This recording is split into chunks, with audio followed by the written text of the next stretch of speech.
Hello বন্ধুরা, আজকে আমার রান্না করে দেখাবো বান মাছের ঝোল কিভাবে করছি দেখতে থাকো পুরো ভিডিওটা। মাছটা তো কেটে সুন্দরভাবে এখন লবণ হলুদ দিয়ে তেলে আমি ভেজে নিচ্ছি। তো ভেজে এটাকে নামিয়ে ফেলবো সুন্দর করে। এই দেখুন এপিষ্ট ওপিষ্ট করে ভেজে নামিয়ে ফেললাম।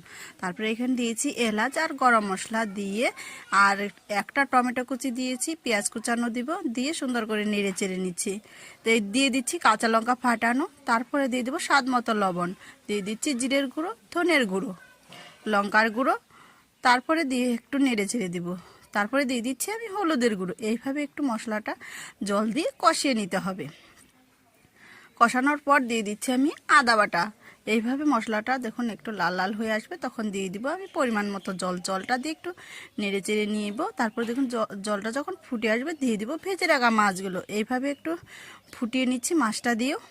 তারপরে হালকা একটু নাড়িয়ে চাড়িয়ে দিয়ে দিব এখানে গরম মশলার গুঁড়ো। নামিয়ে ফেলছি। ভিডিও